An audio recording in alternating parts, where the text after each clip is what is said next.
এবং আমি যখন কলেজে পড়তাম, কলেজের যখন সেকেন্ড ইয়ার থার্ড ইয়ারে পড়ি, তখন থেকে বহু জায়গায় বহু মিটিং মিছিল করতে আমার পার্টি আমায় দায়িত্ব দিয়েছে। একসময় এসএফআই করতাম, এসএফআই দায়িত্ব দিয়েছিল।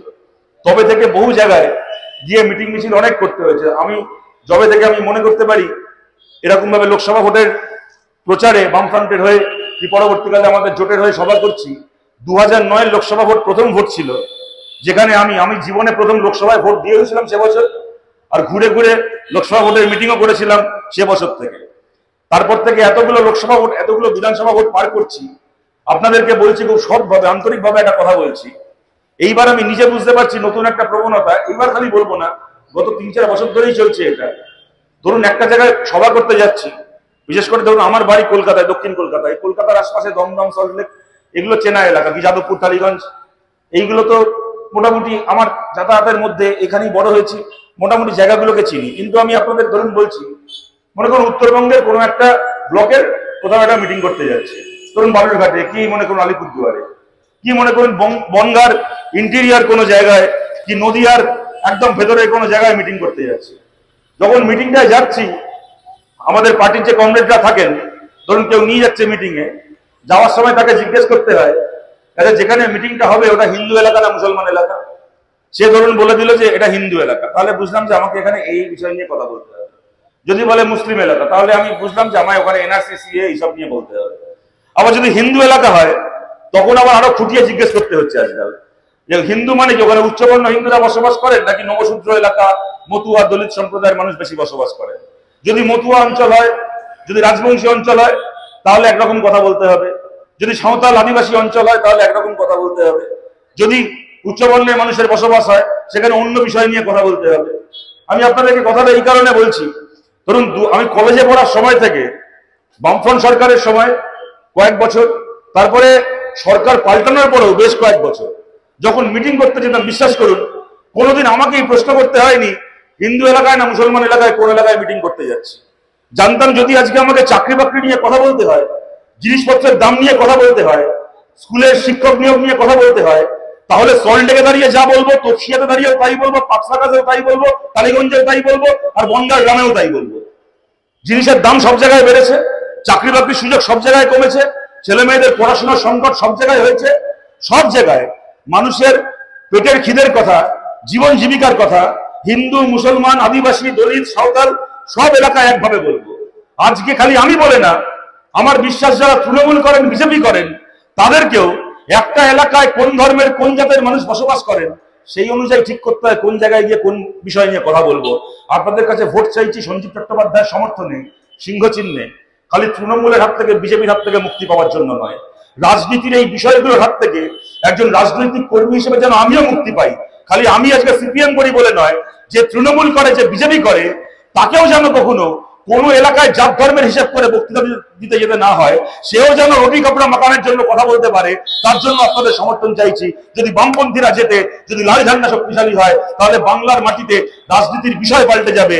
যে বিষয় নিয়ে আপনারা রাজনীতি দেখতে চান, সেই রাজনীতির বিষয়ে আমরা ফিরে আসতে পারবো আপনাদের সবার কাছে। তার জন্য আমরা বামপন্থীদের সমর্থনে, কংগ্রেস বামফ্রন্ট জোটের সমর্থনে আপনাদের ভোট চাইছি। এবং বিজেপি গত লোকসভা ভোটে এই বিধাননগর যে এলাকা থেকে লিড পেয়েছিল, বিধাননগরে এমনি কিভাবে ভোট হয় আমরা সবাই জানি। লোকসভা ভোটের সময় এখানে সুজিত বোসের লোকেরা বিজেপির হয়ে ভোট করায়, বিধানসভা ভোটের সময় আর সল্টলেক মিউনিসিপ্যালিটির ভোটের সময় ওদের গুন্ডারা নেড়ে পড়ে, তখন দাদাকে জেতাতে হবে বলে সুজিত বোসের হয়ে ভোট করায়। 2015 বিধাননগরের সেই ভোট আপনারা ভোলেননি। 2022-এও মোটামুটি 21-এর শেষে সেরকমই ভোট হয়েছিল, কিন্তু 21-এর আগে 2015 সেই সল্টলেকের ভোট আপনারা কেউ ভোলেননি।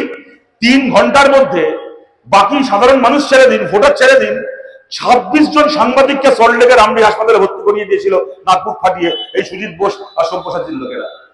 রক্তগঙ্গা বইয়ে দিয়েছিল।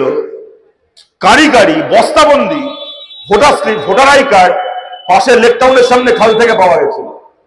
খালের এপারে গোটা সল্টলেকের একটা আবাসনের মানুষ ভোট দিতে পারেননি। আবাসন ধরে ধরে দরজায় তালা লাগানো হয়েছিল, রাস্তায় গুন্ডারা ঘুরে বেরিয়েছিল। তৃণমূলের গুন্ডামি মস্তানি। সন্দেশখালী তো কলকাতা থেকে অনেক দূরে, বাংলাদেশ বর্ডারের কাছে একটা গ্রাম। 2015 সালে একটা কর্পোরেশনের ভোটের দিন এই সল্টলেকের যে চেহারা সুজিত বোস দেখিয়েছিল, 100টা সন্দেশখালীর 100টা শেখ শাহজাহান লজ্জা পাবে এই একটা সুজিত বোসের সামনে 2015 এই সল্টলেকের দিনটাকে দেখলে। তফাৎ কি? যেটা সল্টলেকে একদিন হয়েছে ওটা সন্দেশখালীতে প্রত্যেক দিন হতো। আমাদের বিরুদ্ধে একসময় সমালোচনা করা হতো, বলা হতো যে আমরা বামপন্থীরা, আমরা ধর্মকর্ম করি না, আমরা পুজো আর্চায় অংশগ্রহণ করি না। দেখুন, একথা সত্যি। জ্যোতিবাবু বুদ্ধদেব ভট্টাচার্যরা কখনো মমতা বন্দ্যোপাধ্যায়ের মতো সকালবেলা ঘুম থেকে উঠে কালীঘাটে পুজো দিয়ে দুপুরবেলা রেড রোডে গিয়ে নামাজ পড়ে বিকেলবেলা গঙ্গার ঘাটে গিয়ে ছট পুজোর কলা ভাসাবো না। কিন্তু বামপন্থীরা মাথা উঁচু করে বলতে পারি 34 বছর আমরা সরকার চালিয়েছি। 34 বছরে যেমন না বাংলায় দাঙ্গায় কোনো মুসলমান মানুষের প্রাণ গেছে, তেমন 34 বছরে বাংলাতে একজন হিন্দু মানুষ তার পুজো করতে কোনো বাধা পাননি। একটিও, সে রামকৃষ্ণ মিশন হতে পারে, ইস্কন হতে পারে, ভারত সেবাশ্রম সংঘ হতে পারে, যে কোনো হিন্দু প্রতিষ্ঠান হতে পারে, প্রত্যেকে নিজের সম্মান, নিজের ডিগনিটির সঙ্গে এখানে কাজ করেছেন। বামফ্রন্ট সরকার সম্মানের সঙ্গে প্রত্যেককে তার কাজের স্বাধীন পরিসর রক্ষা করেছে। কোনোদিন কোন ধর্ম প্রতিষ্ঠানকে, কোন সামাজিক প্রতিষ্ঠানকে, সে হিন্দু ধর্মের হোক, ইসলাম ধর্মের হোক, খ্রিস্টান হোক, যাই হোক না কেন, কোন ধর্মীয় প্রতিষ্ঠানে এতটুকু রাজনৈতিক হস্তক্ষেপ, রাজনৈতিক কাটা সরাসরির আওতায় কোনোদিন বামপন্থীরা আসতে দেয়নি। আজকে মমতা বন্দ্যোপাধ্যায় আপনি মঞ্চে দাঁড়িয়ে জ্ঞান দিচ্ছেন সাধু সন্ন্যাসীরা কেন রাজনীতি করবে। 100 বার আমরা বামপন্থীরা চিরকালে কথা বলে এসেছি, সাধু সন্ন্যাসীরা, ইমাম মুয়াজ্জিনরা পুজো আর্চা করবে, নামাজ পড়বে, মন্দির মসজিদ সামলাবে, রাজনীতির লোকেরা রাজনীতি করবে। ধর্ম নিয়ে রাজনীতি হবে না, রাজনীতি নিয়ে ধর্ম হবে না। কিন্তু আপনি মমতা ব্যানার্জি, আপনার মুখ থেকে জ্ঞান শুনতে হবে। আপনি ক্ষমতা আসার পরে সবার আগে বাংলাকে দেখিয়েছিলেন কোত্থেকে একখানা টিপু সুলতান মসজিদের ইমাম বরকতি, তাকে নিয়ে এসে মঞ্চে দাঁড় করিয়ে আপনি দেখিয়েছিলেন কিভাবে ধর্মগুরুদেরকে দিয়ে রাজনীতি করাতে হয়, কিভাবে ধর্মগুরুদেরকে কাজে লাগিয়ে একটা সম্প্রদায়ের মানুষের ভোট চাইতে হয়। আপনি এই যে সুজিত বসুর দুর্গাপুজো, এখানে দুর্গাপুজোর উদ্বোধনে গিয়ে 1 ঘন্টা ভাষণ দেন মঞ্চে, একটা দুর্গা ঠাকুরের নাম মুখে আনেন না। খালি সিপিএম এই করেছে, কংগ্রেস ওই করেছে, বিজেপি এই করেছে, আমার ওই নেতা জেলে গেছে, আমার ভাইপো মহাপুরুষ, ওকে কেন বিরক্ত করছে। পুজোর উদ্বোধনে গিয়ে 1 ঘন্টা ধরে রাজনৈতিক ভাষণ দেন আপনি মমতা বন্দ্যোপাধ্যায়। আপনি দেখিয়েছেন বাংলাকে কিভাবে ধর্ম নিয়ে রাজনীতি করতে হয়। তারপরে এখন আপনি এসছেন বিভিন্ন সামাজিক প্রতিষ্ঠানকে, ধর্মীয় প্রতিষ্ঠানকে আক্রমণ করে আপনি ভাবছেন আপনি ভোটের ভাষা পাল্টে দেবেন।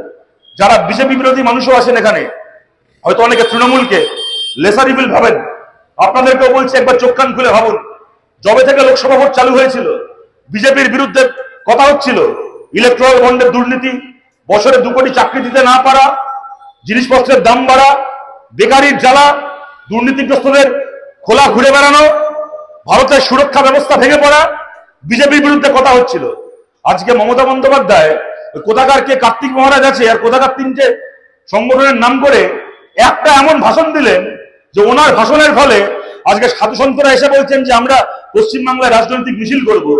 আপনি মমতা বন্দ্যোপাধ্যায় গোটা বাংলার ভোটের আলোচনার বিষয়ে রুটি কাপড়া মাকান থেকে সরিয়ে ধর্মের মাঠে এনে ফেললেন। যে পিছে বিজেপি ব্যাটিং করতে চায় আপনি সেই পিছে বল করলেন। আপনি মমতা বন্দ্যোপাধ্যায়, আপনার থেকে বড় গদ্দার, আপনার থেকে বড় বাংলা শত্রু কে আছে? আপনাদের সবার কাছে বলছি, ওরা 1000 রকম ভাবে চেষ্টা করবে রাজনীতির বিষয়কে পাল্টে দেওয়ার, কিন্তু আমাদেরকে একাট্টা হয়ে যে ইস্যুতে জীবন জীবিকার লড়াই বামপন্থীরা লড়ে এসছে, সেই কথাগুলো আরো জোরের সঙ্গে বলতে হবে। আপনারা আরো জোরের সঙ্গে বলবেন। আমাদের এই বিশ্বাস আছে এই লড়াই আপনারা আমাদের পাশে থাকবেন এবং আপনাদের সমর্থনে, আপনাদের ভালোবাসায়, আপনাদের আশীর্বাদে সঞ্জিত চট্টোপাধ্যায় জিতবেন। বামপন্থীরা এখানে জিতবে, কংগ্রেস সমর্থিত বামফ্রন্ট প্রার্থী এখানে জিতবেন। আপনারা সিংহ চিহ্নে ভোট দিয়ে ওনাকে জেতাবেন। আপনাদের সবার কাছে এই কথা বলে আপনাদের সবাইকে ধন্যবাদ জানিয়ে আমার কথা শেষ করছি। ভালো থাকবেন সবাই, নমস্কার।